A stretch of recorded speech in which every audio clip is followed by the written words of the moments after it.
السلام علیکم ورحمۃ اللہ وبرکاتہ۔ میرے محترم ناظرین،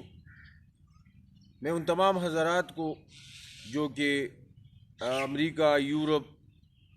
عرب ممالک یا دیگر ممالک جانے کے خواہش مند ہیں، ان کے لیے چند ضروری باتیں ان کی خدمت میں پیش کرنا چاہتا ہوں۔ میرے محترم دوستو، یہ بنیادی باتیں ہیں۔ جو شخص بھی کسی دوسرے ملک جانا چاہے اور وہاں کی سفر پر وہ روانہ ہونا چاہے کسی کام کی غرض سے یا سیر و سیاحت کی غرض سے یا دوسرے مقاصد کے لیے، تو میرے عزیز دوستو، میں ان حضرات کے سامنے چند باتیں پیش کروں گا۔ سب سے پہلے، آپ اگر کسی ملک جانا چاہے تو وہاں کا ویزا حاصل کریں، کیونکہ ویزے کے بغیر ایک ملک جانا یہ بہت سے مسائل آپ کے لیے پیدا کر سکتی ہیں۔ اس لیے آپ جہاں بھی جائیں، اگر امریکہ جانا چاہے، یورپ جانا چاہے یا دیگر ممالک جانا چاہے، تو سب سے پہلے ویزے کا حصول وہ کرے۔ اس کے بعد میرے عزیز دوستو، دوسری اہم بات جو ہے وہ یہ ہے کہ آپ کو جس ملک میں آپ جانا چاہے تو وہاں کے زبان کے متعلق آپ کو کم از کم معلومات ہو۔ آپ ان کے ہاں بولنے کی، ان کو سمجھانے کی، ان سے بات کرنے کی وہ ملک آپ کے پاس ہو، تو اس میں آپ کو کوئی دقت نہیں ہوگی۔ خصوصاً اگر کوئی ایران جانا چاہتے یا آذربائیجان جانا چاہتا ہے یا ترکمانستان، تو وہاں پر زیادہ تر فارسی بولی جاتی ہے، تو فارسی کے متعلق، زبان کے متعلق آپ کو کچھ نہ کچھ معلومات حاصل کرنا ہوگا اور اس پر عبور حاصل کرنا ہوگا۔ اس کے ساتھ ساتھ اگر آپ عرب ممالک جانا چاہتے ہیں تو وہاں عربی زبان پر، یا یورپ اور امریکہ جانا چاہتے ہیں تو وہاں انگریزی زبان پر آپ کو عبور حاصل کرنا پڑے گا۔ اور اگر آپ ان زبانوں پر آپ کی عبور نہیں ہے تو کم از کم وہاں ایک ایسا بندہ ہونا چاہیے جو آپ کی ترجمانی کر سکے، جو آپ کے ساتھ ہر موقع پر وہ آپ کی مدد کر سکے، کیونکہ اگر آپ ایک ملک میں جائیں اور وہاں کی زبان آپ کو سمجھ نہ آئے تو میرے عزیز دوستو، پھر اس کی مثال ایک گونگے جیسی ہوتی ہے جو کسی کو نہیں سمجھا سکتا، وہ صرف اشاروں پر بات کر سکتا ہے۔ تیسری اہم بات میرے عزیز دوستو یہ ہے کہ آپ جس ملک بھی جانا چاہے تو وہاں کی کرنسی کے متعلق آپ کو مکمل معلومات ہونی چاہیے۔ اگر آپ کو ان کی کرنسی پر کے متعلق معلومات نہ ہو تو آپ کو پیسوں کے لین دین میں مختلف قسم کے مسائل کا سامنا کرنا پڑے گا۔ اس لیے کرنسی کے متعلق پہلے سے معلومات حاصل کرنا چاہیے، اور اس کے جتنے نوٹ ہیں، جتنے روپے ہیں، کرنسی ہیں، تو اس پر آپ کو اس کے متعلق معلومات حاصل کرنا پڑے گا۔ اس کے ساتھ ساتھ میرے عزیز دوستو،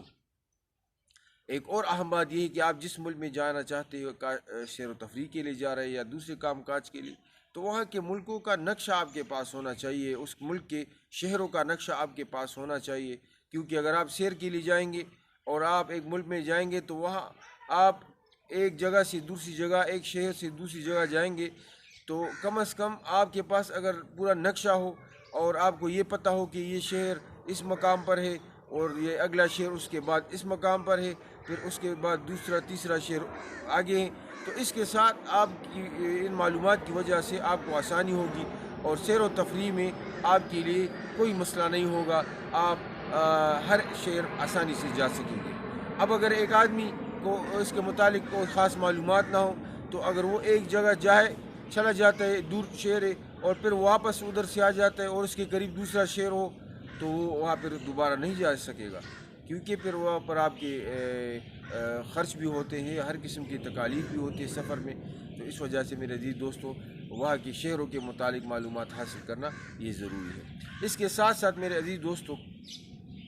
آپ جس ملک میں بھی جائیں، کام کاج کے لیے جائیں، سیر و تفریح کے لیے جائیں، تو میرے عزیز دوستو، وہاں کے کلبوں، غیر شرعی امور میں نہیں پڑنا چاہیے۔ بعض لوگ وہاں پر ایسے مقامات پر چلے جاتے ہیں جو کہ جہاں غیر شرعی امور ہوتے ہیں اور ان کو کچھ مسائل وہاں پڑ جاتے ہیں، تو پھر ان مسائل سے ان کو نکلنا وہ بہت دشوار ہوتا ہے۔ اس کے ساتھ ساتھ میرے عزیز دوستو، ایک اہم بات، آپ کسی پر اعتبار نہیں کریں گے۔ اگر آپ، اکثر ایسے لوگ ہوتے ہیں، وہاں ضروری نہیں کہ سارے لوگ نیک ہو اور وہ پارسا ہو اور وہ دیندار ہو اور وہ اچھے ہو، امانت دار، دیانتدار ہو، ان میں سے ہر قسم، ہر جگہ پر، ہر ملک میں، ہر علاقے میں ایسے لوگ ہوتے ہیں جو کہ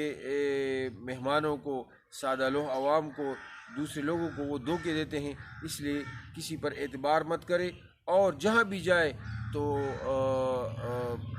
ایسے شخص پر اعتبار کرے جو آپ کو معلوم ہو، اور آپ کسی واسطے سے وہاں جا رہے تو آپ کو اس پر اعتبار کرنا پڑے گا. عام لوگوں پر آپ اعتبار وہ نہیں کر سکتے. اس کے ساتھ ساتھ میرے عزیز دوستو، وہاں کے میں بعض اوقات مختلف ممالک میں چور ہوتے ہیں، اس طرح ڈکیتیاں ہوتی ہے، اس کے ساتھ ساتھ اغوا کار بھی ہوتے ہیں. تو ان مسائل پر بھی آپ کو خصوصی توجہ دینا ہوگی، اور ایسے لوگوں سے بالکل محتاط رہنا پڑے گا، اور مکمل اپنے سامان کی اور دیگر اشیاء کی حفاظت کرنا پڑے گی. اس لیے میرے تمام دوست احباب سے جو کہ دوسرے ممالک، باہر ممالک جانا چاہتے ہیں، سیر و تفریح کے لیے جانا چاہتے ہیں، کام کاج کے لیے جانا چاہتے ہیں، ان تمام حضرات کے خدمت میں گزارش کروں گا کہ ان تمام باتوں پر پورا فوکس کرے اور خیال کرے، تاکہ آپ کا سفر وہ آسانی کے ساتھ طے ہو سکے، وہاں کسی قسم کی مشکلات میں آپ نہ پڑ سکیں. وآخر دعوانا الحمدللہ رب العالمین.